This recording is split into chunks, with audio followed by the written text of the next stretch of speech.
स्वागत है आप सभी का आपके अपने YouTube चैनल आइला टॉक्स पर।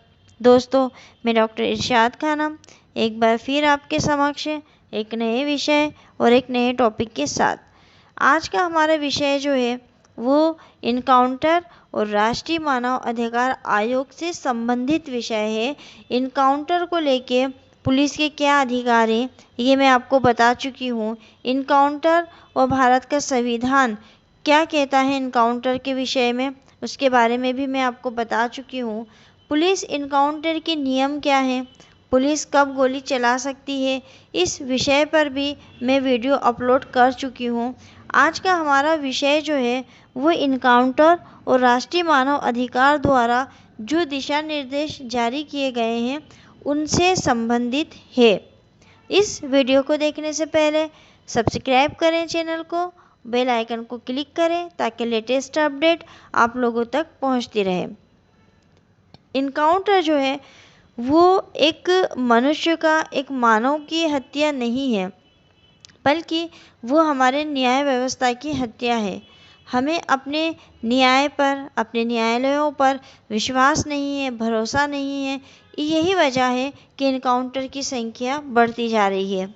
और इनकाउंटर जो है वो इसलिए भी बढ़ रहा है क्योंकि इनकाउंटर को लोग जो हैं वो सही मानने लगे हैं। उनको लगता है कि इनकाउंटर जो है वो एक सही तरीका है न्याय दिलाने का पीड़ित व्यक्ति को। तो इस इनकाउंटर से संबंधित जितने भी मामले हैं उनमें राष्ट्रीय मानवाधिकार आयोग ने कुछ दिशा निर्देश जारी किए हैं। क्या है वो दिशा निर्देश, वो हम देखते हैं। मार्च 1997 में न्यायाधीश एम.एस.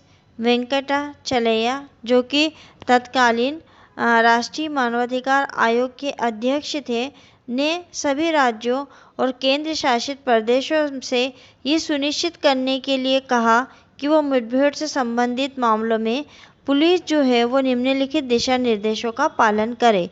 यानी उन्होंने कुछ डायरेक्शन दिए और ये कहा कि जितने भी राज्य हैं और केंद्र शासित प्रदेश हैं वो सारे ये सुनिश्चित करें कि जो दिशा निर्देश हम जारी कर रहे हैं वो उनका पालन किया जाए इनकाउंटर से संबंधित मामलों में। क्या थे वो दिशा निर्देश? पहला, एफआईआर को रजिस्टर करना। जब किसी थाने के मुख्य अधिकारी को मुठभेड़ में हुई हत्या के संबंध में सूचना मिलती है तो उसे उपयुक्त रजिस्टर में उस सूचना को दर्ज करना होगा। यानी उनका जो एफआईआर का रजिस्टर है उसके अंतर्गत उन्हें वो एफआईआर दर्ज करनी होगी कि कहाँ पर किसके द्वारा मुठभेड़ में या इनकाउंटर में कोई मारा गया है। दूसरा, जांच करना। प्राप्त जानकारी को संदिग्ध जानकारी माना जाएगा। यानी इनकाउंटर को सीधे सीधे आप सही नहीं मानेंगे, आप उसको संदिग्ध मानेंगे और उस मौत को संदर्भित करने वाले तथ्यों जैसे कि क्या अपराध हुआ है, यदि हुआ है तो किसके द्वारा हुआ है, एवं परिस्थितियों की जांच के लिए तत्काल कदम उठाए जाने चाहिए। अगला, मुआवजा देना।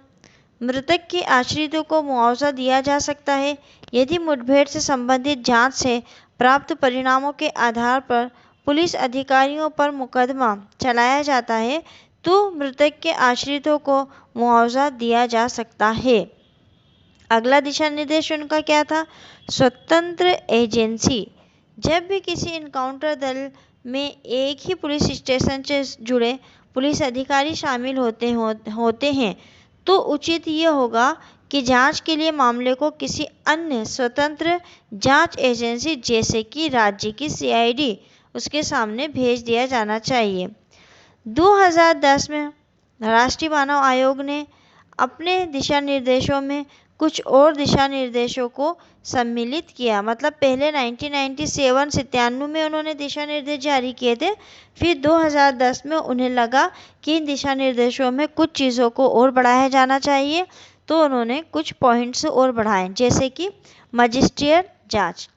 पुलिस कार्रवाई के दौरान होने वाली सभी मौतों के मामलों में जितनी जल्दी हो सके एक मजिस्ट्रेट जांच होनी चाहिए। अब कितना समय? तो उन्होंने कहा कि 3 महीने के भीतर भीतर एक जांच हो जानी चाहिए। आयोग को रिपोर्ट करना। राज्य के किसी भी पुलिस स्टेशन में होने वाली सभी मौतों के विषय में वरिष्ठ पुलिस अधीक्षक जो है, जिले के वरिष्ठ पुलिस अधीक्षक को 48 घंटे के भीतर आयोग को प्रारंभिक रिपोर्ट भेजनी होगी। यानी कि जो मानवाधिकार आयोग है उसको 48 घंटे के अंदर अंदर उनको अपनी रिपोर्ट भेजनी होगी अगर कोई इनकाउंटर उनके एरिया में या उनके थाना क्षेत्र में हुआ है तो। सभी मामलों में आयोग को 3 महीने के भीतर दूसरी रिपोर्ट भेजी जानी चाहिए, जिसके माध्यम से पोस्टमार्टम रिपोर्ट, वरिष्ठ अधिकारियों द्वारा की गई जांच और मजिस्ट्रियल जांच के निष्कर्ष आदि समाहित हो। अब आगे और क्या होगा, मतलब इन सब चीज़ों से क्या हो जाएगा, तो इन सब बातों से इनकाउंटर में होने वाली मौतों की स्वतंत्र जांच हो जाएगी, मतलब स्वतंत्र जांच की जानी चाहिए, क्योंकि इनसे विधि के शासन का नियम प्रभावित होता है। ये सुनिश्चित किए जाने की आवश्यकता है कि समाज में एक कानून व्यवस्था विद्यमान है जिसका प्रत्येक राज्य, प्राधिकरण और जनता द्वारा पालन किया जाना चाहिए। यानी कि पुलिस को ये आज़ादी या ये छूट नहीं है कि वो किसी का भी इनकाउंटर कर दे। विधि का शासन है हमारे देश में, विधि सबसे ऊपर है, विधि का पालन पुलिस को भी करना है। पुलिसकर्मियों पर हो सकने वाले किसी भी हमले को रोकने के लिए अभियुक्तों की उचित हिरासत की व्यवस्था करना।